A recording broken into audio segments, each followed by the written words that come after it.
Please give a warm welcome. Yay!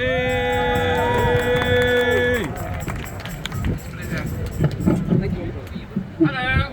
Hello.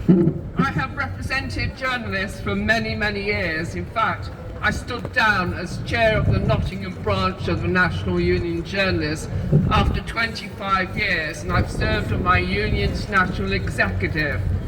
And now what I want to talk about is the problem of how this disaster, I use that word, has been reported by the media.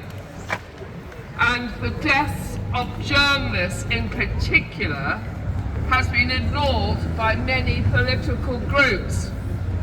But it is of great concern to international media organisations like the Committee to Protect Journalists, the International Federation of Journalists, the National Union of Journalists, Reporters Without Borders, the Foreign Press Association, the Palestine Journalists Syndicate, plus other groups in Palestine, and the United Nations.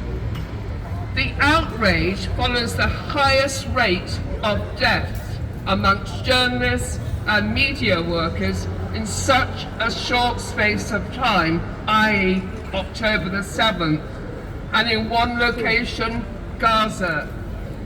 Depending on which sources you use and read, the deaths range from 87 to 112 journalists. It surpasses the Vietnam conflict, which lasted 20 years and saw the deaths of 63 journalists, mostly American, French, and the local few journalists. It would seem the Israelis are specifically targeting journalists, even if they are wearing their press bibs or tabards. That is the bib here that says press. Few foreign journalists are allowed inside Gaza, and if they are escorted by the Israelis under preconditions, i.e. embedded. The reliance of media organisations is understandably on local Palestinian journalists who are simply being wiped out. The concern, particularly among the Palestinian journalist organisations, is that the Israelis don't want the truth to come out. The scale of the carnage, the destruction of buildings, housing, hospitals, universities, and sacred buildings.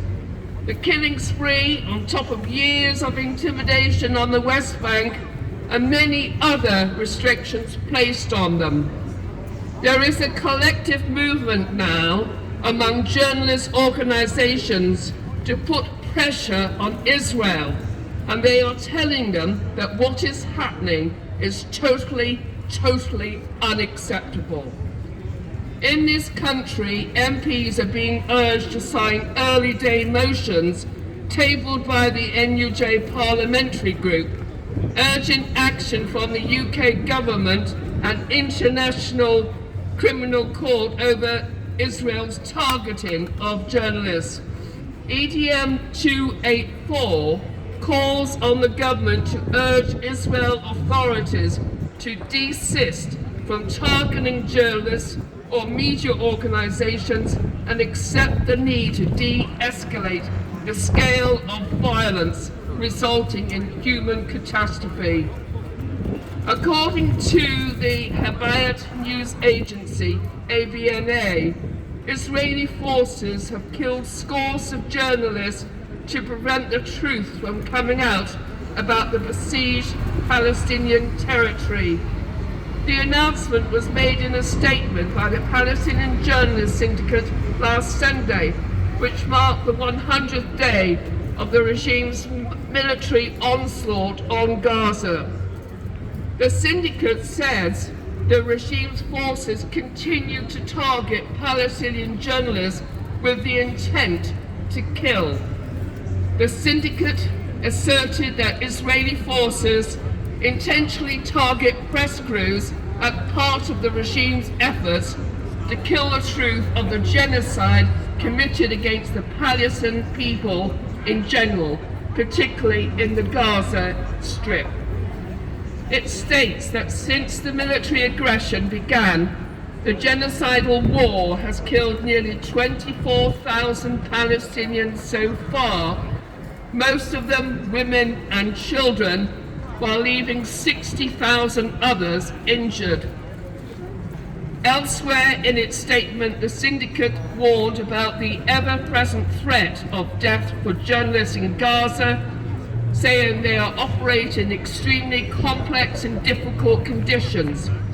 The syndicate also warned that the Israel regime is trying to fabricate charges against journalists to justify their killing and challenge any future international judicial prosecution that may hold it accountable for these crimes.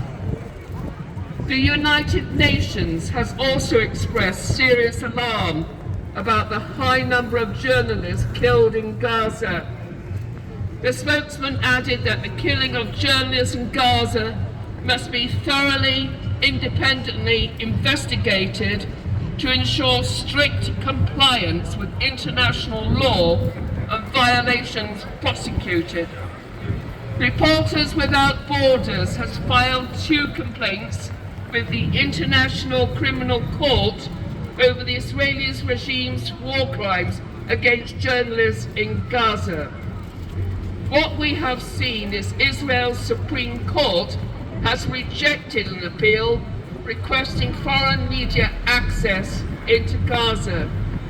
The petition, appealed by the Foreign Press Association, has been rejected on security grounds. The National Union of Journalists has joined the International Federation of Journalists in condemning this ruling, noting its significant harm on press freedom. You have to have foreign journalists go in and report what is going on.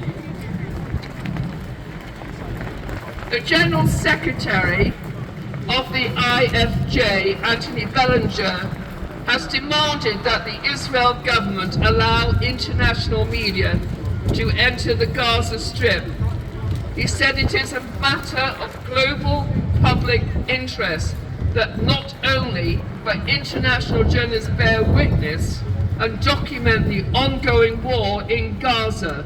Prolonging the ban on entering the Gaza Strip is denying the world a true picture of events in Gaza. I agree with what John has The Committee to Protect Journalists has published a list of casualties of the war, and it shows how and when journalists have died.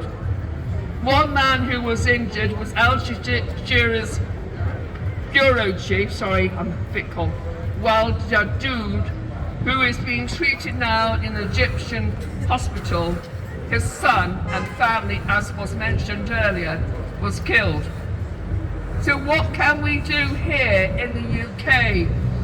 Get your MPs to support early day motions, and in particular EDM 284. We need foreign correspondents going in to report on the event.